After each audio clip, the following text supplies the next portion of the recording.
I've always been curious about chocolate steak. No, I'm not just going to pour liquid chocolate on a raw steak. I mean, I'm not a madman. Let's make a cocoa dry rub and finish it with a blackberry compote. I think the acidity of the blackberry will cut through the umami flavors of the cocoa just right. This is a brand new recipe. I'm curious to see what happens. Let's fix it. I'm going with a thawed ribeye today. It's oozing a little bit of liquid, so we'll clean that up real quick. Then we'll put our steak on a wire rack so it can breathe. Very important that a steak can breathe. Then we'll apply a generous amount of kosher salt. This will be key in our overnight fridge cure. But before we get to that, we need to apply our cocoa dry rub. So what's in that dry rub? We have cocoa powder, garlic powder, onion powder, black pepper, smoked paprika, and a little bit of habanero powder. I kept the kosher salt out of the dry rub for a more consistent application. Of course, we want a nice thick layer of our cocoa dry rub on every surface. Don't be stingy, this is where the flavor comes from.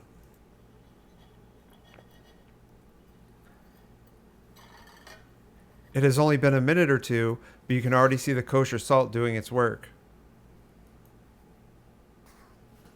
Don't forget about the side surfaces, we want them to taste good too.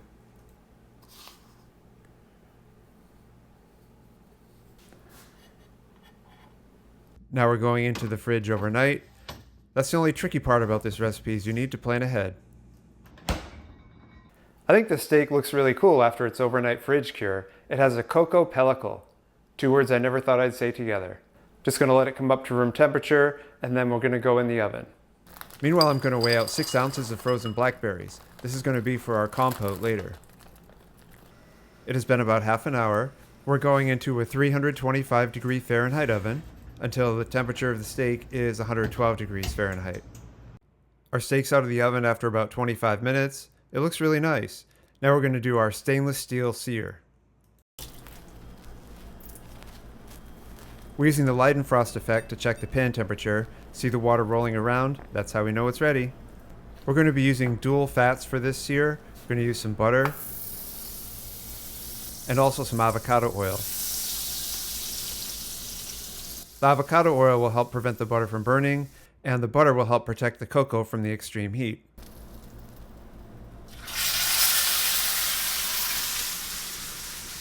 As with any steak, you want to make sure you use some aromatics in the pan. I'm going to go with a sprig of rosemary and also a smashed garlic clove.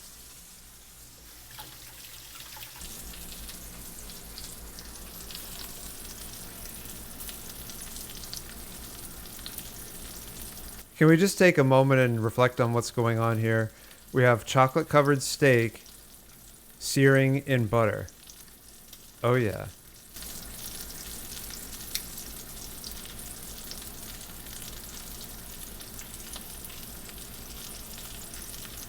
We only want about a 2-minute sear on each side.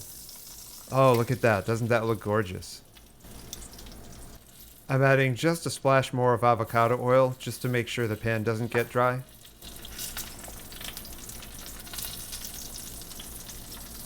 Tilting the pan helps to distribute the flavors from the aromatics and from the cocoa rub itself.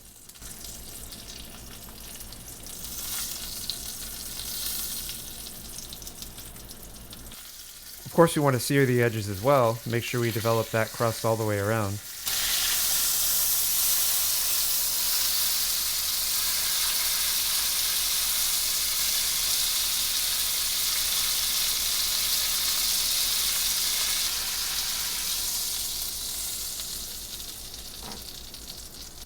The steak's ready, so we'll let it rest for a bit. We'll dump out most of the oil and get ready to build our blackberry compote. Now look at the bottom of this pan.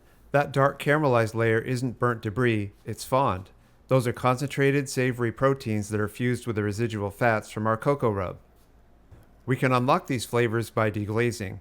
In this case, I'm using a nice balsamic vinegar.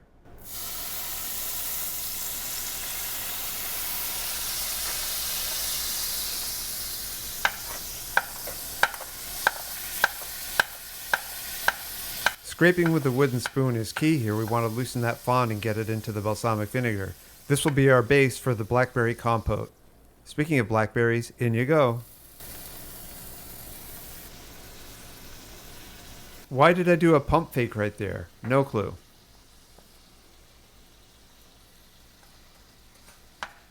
As the berries break down, their natural pectin and malic acid will bind with those lifted cocoa fats, emulsifying into a glossy velvety pan sauce that anchors our entire dish. Zero wasted flavor, zero burnt cocoa. So after stirring in the sugar, we'll just cover it for a couple minutes and let the steam do its work. Oh, look at that, it's like magic. Now we'll just let the liquid reduce to a nice thick consistency. Oh, we'll also take a minute and mash down the blackberries.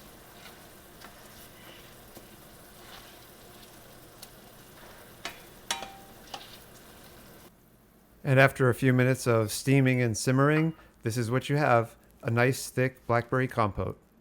If you've been enjoying this video, please like and subscribe, and turn on that notification bell so you don't miss any future fixes. Let's see how we did.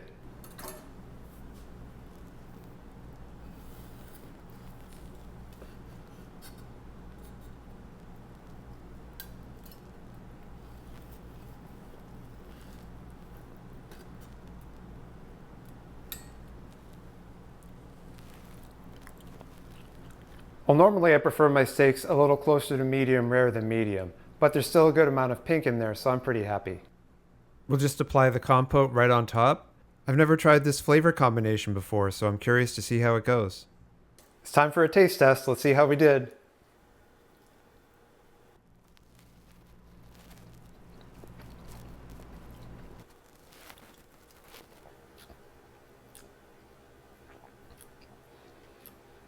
Let's try one without the jam.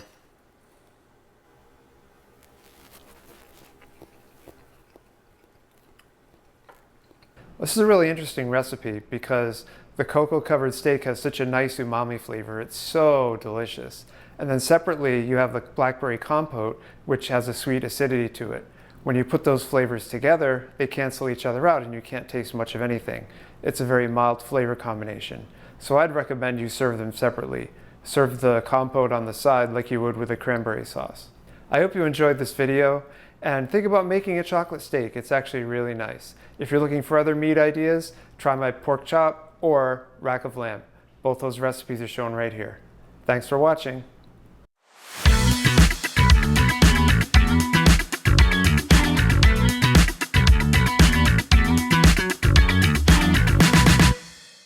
Mr. Tyson, are you dipping in the chocolate?